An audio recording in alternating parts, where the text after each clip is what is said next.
You should have seen us gunning, passing the folks along the road just as they were standing. All the lads and lasses there, all with smiling faces, gunning along the Scotswood Road to see the bleeding races. This is the Old Geordie Geezer back online, having taken a short break to get some plumbing fixed. Anyway, now that the old pipes have been replaced, I'm looking forward to 50 more years of serious bodily abuse. It's nigh on 30 years since I left the northeast of England, but even looking at that list of exotic places I've visited in the meantime, there's something about Newcastle that always drags you back. As youngsters, on weekends we used to nip down Westgate Hill on our bikes. On the weekends, the place would be absolutely teeming with nutters doing donuts, racing between the buses, and my personal favourite was this bloke that always seemed to do wheelies into the back of police cars. Anyway, each to his own.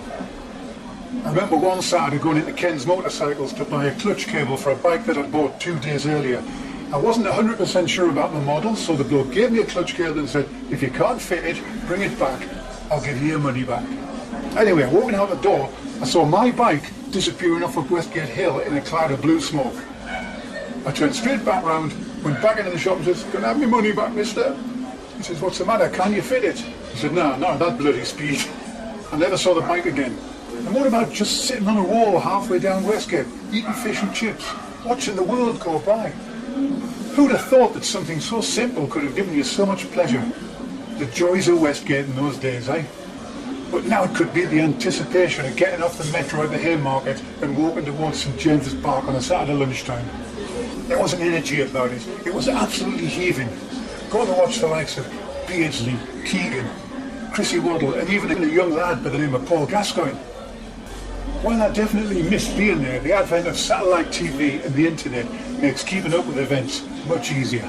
For the benefits of any young'uns watching this, aye, there was a time not too long ago when we didn't have satellite TV, and we didn't have internet. How did we survive, you might ask? Well, we used to go outside, we used to talk to people. Scary, I know, but why don't you give it a go?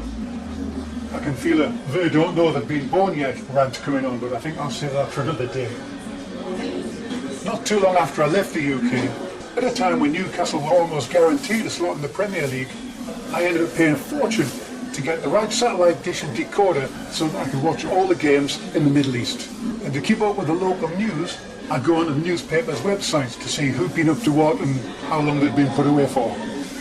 That conveniently brings me round to the subject of today's rant, the newspapers.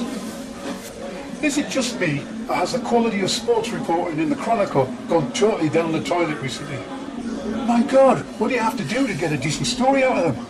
The problem is that this slide towards the gutter seems to be deliberate. That's what I can't get my head around.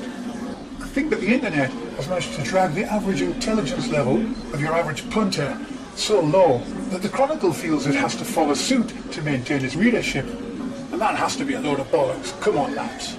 Is it me that feels so insulted that the Chronicle keeps putting out this load of shite, thinking it's what its readership needs? In today's Chronicle, somehow masquerading as an article, there's a list of 5 things we learned from the Wigan match last night. Now, personally, I haven't taken to these lists, or the person who puts them out. That's just me personally. The lists are generally limited to 5 things we learned because the target audience would probably have difficulty getting up to 6 without taking a nap. In my view, lists are things that journalists put out when they can't be asked to write a proper article. In today's Chronicle, apparently one of the things we learned last night was that we lost to Nottingham Forest, but we won against Wigan. Bloody hell. Chris Waugh. Yeah, you. I'm not sure if you just thought that we couldn't cope with the whole goals for, goals against concept, or if you think because we keep coming back to the Chronicle page, there must be something wrong up here somewhere. But let me assure you, we can do sums, and dementia hasn't set in yet. So come on, give us a break. Give us an article, just for a change, that might actually stimulate a bit of thought. Something that might get the old grey matter going, rather than just doing this stating the bleeding obvious shite. And as for those insightful pieces you do after the match, you know, live to video, how about you look at your audience? How about looking into the camera? Just for once, yeah? You know what they say about people who can't look you straight in the eye, Chris? Oh well, I suppose you can't expect much else these days when blogs are the proving ground for new newspaper talent. The good news is, Stephen Hawking, no need to panic just yet, son. Your crown seems to be safe for the minute. I don't think anybody from the Chronicle is going to be overtaking you soon and taking your title as the country's most prolific thinker. As for the Chronicle, come on lads, get a grip. Your readers deserve better. This has been the Old Geordie Geezer waiting for the tablets to kick in. So for now, cheers and ta-ra. So we'll turn for the beers. All the lads and lasses there, always smiling faces, gone along the Scotswood Road, 'cause they'd have lived reason.